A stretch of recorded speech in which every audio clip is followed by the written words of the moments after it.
안녕하세요. EDM IELTS의 스피킹 담당 강사 헤더입니다. 자, 2020년이 되면서 캠브리지에서 새로운 시리즈가 나왔는데요. 작년 14권에 이어서 올해는 15권으로 여러분들을 찾아뵙습니다.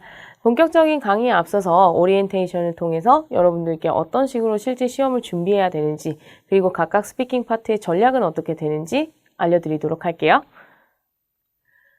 자, 일단 실제 시험에서 스피킹은 15분에서 16분 정도로 진행이 됩니다. 그래서 익세미너와 여러분들이 원투원 인터뷰처럼 진행이 되고요. 이 부분에서는 파트는 3가지로 나뉘어집니다. 그래서 첫 번째 파트 1 같은 경우에는 컨버세이션 형태인데요. 익세미너가 여러분들께 질문을 하고 여러분들이 이제 답변을 하는 질의응답식으로 진행이 된다라고 보시면 되겠습니다. 파트 2 같은 경우에는 주제가 적힌 종이를 줄 거고요. 여러분들께 1분 동안의 준비 시간을 주고 여러분들이 2분 동안 혼자서 얘기하는 형태로 진행이 됩니다. 파트 3 같은 경우에는 디스커션이라고 얘기하고 있는데요. 이 부분에서는 파트 2에서 같은 주제, 연관된 주제를 가지고 여러분들께 질문을 하고 그 부분에서 여러분들이 답변을 해주시는 형태로 마찬가지로 진행이 되는데 좀 더 심한 문제들이 출제가 되기 때문에 이 부분에서는 디스커션이라고 부르고 있습니다. 자, 파트 1 같은 경우에는 사실 가장 조금 덜 부담스러운 파트가 아닐까 싶습니다. 그래서 이 부분에서는 어떤 전략이라고 하면 여러분들이 첫 번째 거에 보시면 A variety of vocabularies for various topics 라고 적혀져 있는데요. 자, 이 부분에서는 주제라는 게 계속해서 바뀌고 최대 4개까지의 주제가 출제가 될 수 있기 때문에 여러분들이 다양한 주제를 아우를 수 있는 어휘들을 많이 가지고 있으시면 점수에 도움이 되는 거죠. 그래서 이 부분에서 이제 또 필요한 그런 어휘들을 학습을 하실 거고 여러분들이 그거를 적절하게 답변에 구성해 주시는 게 필요할 거고요. 그리고 두 번째로는 control answer length라는 건데 이제 스피킹 같은 경우에는 무조건 길게 말하면 점수가 잘 나온다라고 생각하시는 분들이 되게 많으신데요. 사실 그렇다기보다는 얼마나 직관적으로 컴팩트하게 내가 말하고 싶은 것을 정확하게 전달할 수 있는가가 채점 기준이라고 보시면 돼요. 그래서 이 부분에서는 실제로 많이 말하시는 것보다는 한두 문장 정도로 여러분들이 답변을 좀 길이를 정리를 해주시고요. 그 안에서 최대한 적절한 답변을 할 수 있도록 연습을 해주시면 좋겠고요. 세 번째로는 이제 never repeat the question 이라는 건데 이제 실제 시험에서도 마찬가지고 이제 스피킹 연습을 할 때도 마찬가지고 이렇게 어떤 답변을 하는 데에 있어서 여러분들이 문제를 듣고 그 부분을 다시 한번 paraphrasing 한다라고 생각을 하시고 똑같이 반복하시는 경우가 되게 많아요. 근데 그렇게 되면 사실 문제를 다시 한번 얘기한 거지 여러분들이 실질적으로 답변을 하신 건 아니거든요. 그래서 답변을 하실 때는 문제를 반복한다라기보다는 조금 더 여러분들의 직관적인 답변을 할 수 있도록 연습을 해주시면 좋겠고요. 그리고 다음으로 always give relevant reasons 라는 겁니다. 실제로 스피킹에서는 여러분들의 의견을 계속해서 말해야 되는 그런 영역인데요. 여러분들이 답변을 하실 때 어떤 특정한 의견을 줬다. 그러면은 그거를 좀 더 설명할 수 있거나 그거에 대한 이유를 좀 더 주셔야 됩니다. 그래야 examiner가 why 또는 why not 이런 식으로 더 물어보지 않거든요.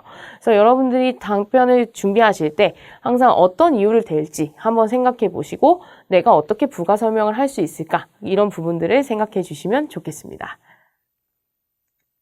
자, 파트 스트래티지 한번 볼까요? 자, 파트 2 같은 경우에는 아까도 제가 말씀드렸듯이 2분 동안 혼자서 얘기해야 되는 파트이기 때문에 굉장히 부담감도 크고 이 부분에서는 힘들다라고 하시는 분들이 굉장히 많아요. 그래서 이 부분에서 여러분들이 보시면 use your preparation time well 이라는 거죠. 그래서 준비 시간이 1분 주어진다라고 얘기했었는데 이 부분에서 여러분들이 할 수 있는 것들이 되게 많아요. 그래서 이거에 같은 얘기인데 두 번째 거에 보시면 make notes라는 거죠. 그래서 1분이 주어졌을 때는 문제를 읽으시고 그 부분에서 정리를 좀 하셔야 돼요. 그래서 필기를 해주셔야 여러분들이 실제 시험에서는 적절한 답변을 정확하게 할 수 있을 가능성이 높아지는 거죠. 그래서 필기를 안 하신다, 그냥 문제만 읽는다라고 하면 내가 말하다 보면은 어떤 부분이 또 빠질 수도 있는 거고 그거를 방지하기 위해서는 여러분들이 이제 필기를 좀 해주시는 게 좋습니다. 실제로 문제를 주면서 여러분들이 필기를 할 수 있는 종이랑 연필이 같이 제공되니까 그 부분 충분하게 활용해 주시고요. 다음에 try to speak for 2 minutes fully 라는 거죠. 그래서 2분 동안의 시간 제한이 있다는 것은 가능하면 2분을 꼭 채워달라는 건데 이 부분에서 당연히 여러분들이 실제로 너무 긴장해가지고 너무 짧게 얘기하시거나 아니면 내가 말하고 싶은 게 되게 많은데 2분이 돼서 이 examiner가 끊거나 하는 경우가 있어요. 그래서 차라리 끊기는 게 낫다라고 저는 봐요. 그래서 여러분들은 이제 너무 짧은 답변을 하시지 마시고 2분을 좀 재는 연습을 하시면서 이제 그 안에 내가 답변을 할 수 있도록 노력해 주시면 좋겠습니다. 자, 그 다음에는 answer all questions라는 건데 파트 같은 경우에는 특정 토픽이 주어져 있고 여러분들께 세부 문제를 4가지를 줄 거예요. 그래서 이 4가지 문제를 전체적으로 다 이제 여러분들이 커버를 해주셔야 점수는 잘 나오는 거죠. 그래서 어떤 특정한 문제를 내가 아예 커버를 못했다라고 하는 경우에는 그건 그대로 페널티가 될 수 있으니까 유의하시고요. 자, 파트 3 한번 볼까요? 이 부분 같은 경우에도 아까도 말씀드렸듯이 파트 2에서 주제를 연관성 있는 주제로 출제할 수가 있습니다. 그래서 이 부분에서 answer all questions라는 거죠. 답변을 전체적으로 다 해주셔야 돼요. 그래서 여러분들이 너무 막 이렇게 긴장해가지고 또 문제를 알아듣지 못해서 라든지 아니면 뭐 이런 이해가 조금 어려웠던 그런 문제였었더라도 여러분들이 답변을 해주려는 어떤 에포트는 보여주셔야 되고 그 부분에서 정말 이해가 안 간다. 나는 이 문제는 진짜 모르겠다. 라고 하신다면 다시 한번 말해주세요. Could you repeat the question again, please? 이런 식으로 질문 다시 해주시면 돼요.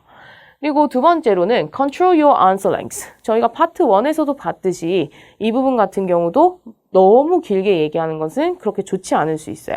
그래서 여러분들이 이제 파트 1에서는 한두 문장으로 내가 구성을 했다라고 하면 얘는 아무래도 심화 문제다 보니까 말을 할 게 더 많아질 수 있죠. 그래서 그 부분 같은 경우는 한 2문장에서 3문장 정도로 구성을 해주시면 좋겠습니다. 자, do not hesitate 라는 건데, 자, hesitation. IELTS 스피킹에서 하지 말아라 라고 하는 1번인데요. 사실 외국어를 얘기를 하다 보면 어쩔 수 없이 발생하는 게 이 hesitation이라는 거죠. 그래서 머뭇거림이 길어질수록 사실 스피킹 점수에는 좋은 건 아니에요. 말을 안 한 거니까. 그래서 이 부분 같은 경우는 여러분들이 최대한으로 좀 줄여주셔야 되는데 줄일 수 있는 방법은 여러 가지가 있죠. filler라는 걸 사용할 수도 있어요. well, 뭐 let me think, I can think of something 뭐 이런 식으로 여러분들이 중간중간에 말로 채워주실 수도 있겠고 이 부분에서는 잠시 쉬는 pause 같은 것들이 나올 수는 있는데 그것도 너무 길어지면 hesitation으로 간주될 수 있으니 유의하시고요. 자, 그 다음에 보시면 Don't worry about giving academic or specialized knowledge 라는 건데 파트 3에서는 여러분들이 또 굉장히 부담스러워 하시는 부분 중에 하나가 학술적인 얘기를 해야 될 것 같은 그런 주제인 거죠. 그러나 IELTS 같은 경우에는 어떤 학술적인 그런 지식을 평가한다라기보다는 영어의 실질적인 사용이라는 것을 평가하기 때문에 뭐 이런 부분에서는 학술적인 얘기를 할 필요가 없는 거죠. 그래서 여러분들이 가지고 있는 어떤 커먼 센스라든지 나의 의견이라든지 이런 부분들을 정확하고 적절하게 답변을 해주시는 게 훨씬 더 도움이 될 겁니다.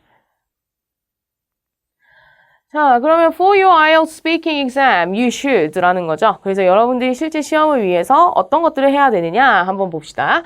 Practice all questions on the book. 자, 15권에 나와 있는 스피킹 테스트는 4개죠. 그래서 여러분들이 이 부분에서는 모든 문제들을 좀 연습을 해주시는 게 필요할 거고요.